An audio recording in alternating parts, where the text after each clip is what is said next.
என் அன்புக்குரியவர்களே, இறைமகன் இயேசுவின் நாமத்தில் உங்களை அன்போடு கூட வாழ்த்துகின்றேன்.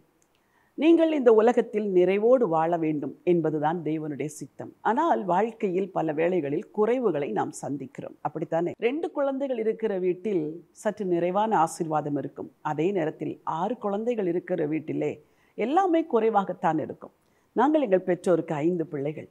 வளர்க்கிற காலங்களில் மிக பெரிதாக எதையும் அனுபவிக்கிறதற்கு அங்கே வாய்ப்புகள் இல்லை. எதை நாங்கள் அனுபவிக்க வேண்டுமானாலும் எல்லாரும் பங்கிட்டு கொள்ள வேண்டும். 5 பேருக்கும் சரிசமமான பங்கு. அதில் சில வேளைகளில் நிறைவான பங்கு வரும், சில வேளைகளில் குறைவாக வரும். அந்த குறைவுகளையும் ஏற்றுக்கொண்டு வாழத்தான் எங்கள் பெற்றோர் எங்களுக்கு கற்றுக் கொடுத்தார்கள். சரி, வாழ்க்கையில் குறைவுகளே வாழ்க்கை தானா? அநேகருக்கு இன்றைக்கு அப்படி ஒரு கேள்வி. குறைவுகளோடு தான் நான் வாழ வேண்டுமா? ஒவ்வொரு மாதமும் இருக்கிற பணத்தை எண்ணி எண்ணி தான் நான் செலவு பண்ண வேண்டுமா? எப்பொழுதுதான் என் கையில் நிறைவான ஆசீர்வாதம் வரும் என்று ஏங்குகிறீர்களா? உங்களுக்கும் ஆண்டவர் சில வழிகளை வைத்திருக்கிறார். கர்த்தர் தன் பிள்ளைகள் ஒரு நாளும் வெறுமையோடு வாழ விரும்புவதே இல்லை. ஆண்டவருடைய புவி வாழ்வின் ஊழிய நாட்களில் ஆண்டவர் பல ஆயிரம் மக்களுக்கு பேசுகிறார். அப்பொழுது அவர்கள் எல்லாரும் பசியோடு இருக்கிறார்கள். அவர்களுக்கு கொடுப்பதற்கு ஆகாரம் இல்லை. பிலிப்புவை சோதிக்கும்படி ஆண்டவர் சில கேள்விகள் கேட்கிறார். அப்பொழுது பிலிப்பு சொன்ன ஒரு பதிலை உங்களுக்காய் வாசிக்க விரும்புகிறேன். யோவான் எழுதின சுவிசேஷம் 6ஆம் அதிகாரம் 7வது வசனம். பிலிப்பு அவருக்கு பிரதியுத்தரமாக, இவர்களில் ஒவ்வொருவனும் கொஞ்சம் கொஞ்சம் எடுத்துக்கொண்டாலும் 200 பணத்து அப்பங்களும் இவர்களுக்கு போதாதே என்றான். பிலிப்பு சொல்லுகிறார், ஆண்டவரே, திரளான மக்கள் உம்மை பின்பற்றுகிறார்கள். இவர்கள் எல்லாருக்கும் ஆகாரம் கொடுக்க வேண்டும் என்று நீர் சொல்லுகிறீர்.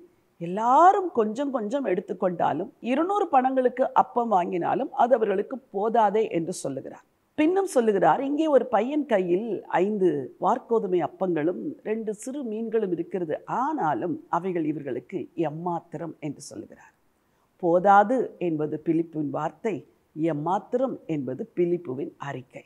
இந்த சூழ்நிலையில் ஆண்டவர் ஒரு கிரியை செய்கிறார். அப்பங்களை எடுத்து ஸ்தோத்திரம் பண்ணி அவர்களுக்கு கொடுக்கிறார். மீன்களையும் எடுத்து அது போல ஸ்தோத்திரம் பண்ணி அவர்களுக்கு கொடுக்கிறார். கொஞ்ச நேரத்தில் வசனம் சொல்லுகிறது, எல்லாரும் சாப்பிட்டு திருப்தி அடைந்தார்கள். எது மாற்றத்தை கொண்டு வந்தது? சிறு பையன் கையில் இருக்கிற அப்பமும் மீனும் பிலிப்புவின் கையில் வந்து, பிலிப்புவின் கையில் இருக்கும் பொழுது அது சாதாரண அப்பமாகத்தான் இருந்தது. ஆனால் அவன் அதை இயேசுவின் கையில் கொடுத்த பொழுது அந்த அப்பம் பெருகிற்று. உங்கள் வாழ்க்கையில் என்ன குறைவுகள் இருந்தாலும் ஒரே ஒரு காரியத்தை சொல்லுங்கள், ஆண்டவரே, இந்த குறைவுகளை நான் உம்முடைய கரத்தில் கொடுக்கிறேன். உங்களுக்கு பிறந்திருக்கிற பிள்ளை ஒருவேளை மன வளர்ச்சி குறைந்த பிள்ளையாக இருக்கலாம். அந்த பிள்ளையோடு நீங்கள் காலமெல்லாம் போராடி கொண்டிருக்கலாம். அறிவு குறைந்த பிள்ளையாக இருக்கலாம். அந்த பிள்ளையோடு நீங்கள் வேதனைப்பட்டு கொண்டிருக்கலாம்.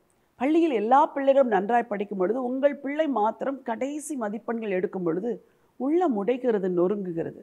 ஆனால் அந்த குறைவு கூட நிறைவாக மாறும். இரட்சகரின் கரத்தில் அந்த குறைவுகள் வரும் பொழுது. உங்களுக்கு என்ன குறை? சந்தோஷ குறைவா? சமாதான குறைவா? பொருளாதாரத்தில் குறைவுகளா? சரீரத்தில் சுகமில்லாமல் சுகம் குறைவாக இருக்கிறதா? எல்லாவற்றையும் ஆண்டவருடைய கரத்தில் ஒப்பு கொடுங்கள். ஒப்பு கொடுத்து விட்டு ஸ்தோத்திரம் செய்யுங்கள். கர்த்தருடைய கையில் கொடுக்கப்பட்ட ஒரு குறைவும் குறைவாகவே இருக்க போவதில்லை. அந்த குறைவு நிறைவாக மாறும். 13ஆம் வசனம் சொல்லுகிறது, அந்தபடியே அவர்கள் சாப்பிட்டு திருப்தி அடைந்து மீதியான துணிக்கைகளை 12 கூடை நிறைய எடுத்தார்கள் என்று. அந்த அளவுக்கு அபரிமிதமாய் ஆண்டவர் ஆசீர்வதித்து கொடுத்தார். இந்த இயேசுவினிடத்தில் நிறைவாழ்வு பெற்றுக்கொண்டு நிறைந்த மகிழ்ச்சியோடு கூட வாழுங்கள். உங்களுக்காக ஜெபிக்க விரும்புகிறேன். நல்ல ஆண்டவரே, பரலோக பிதாவே, நன்றியோடு உம்மை ஸ்தோத்திரிக்கிறப்பா.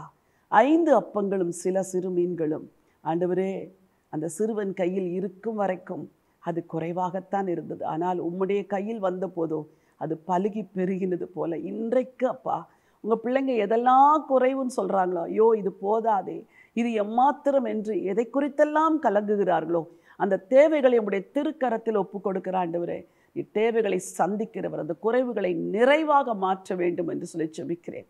ஆண்டவருடைய வலதுகரம் கூட இருந்து வழி நடத்துவதாக. ஆசீர்வதிங்க. எல்லா குறைவுகளும் கிறிஸ்து இயேசுக்குள் நிறைவாக மாறட்டும். ஆண்டவர் இயேசுவின் மூலம் பிதாவே, ஆமென். பிரியமானவர்களே, உங்கள் கைகளிலேயே குறைவுகளை வைத்து பார்த்து பார்த்து சோர்ந்து போகாதபடி அப்படியே அதை ஆண்டவர் கரத்தில் கொடுங்கள். ஆண்டவர் அதை நிறைவாய் மாற்றுவார், உங்களை திருப்தியாக்குவார். இந்த நாள் ஒரு வெற்றியின் நாள். God bless you.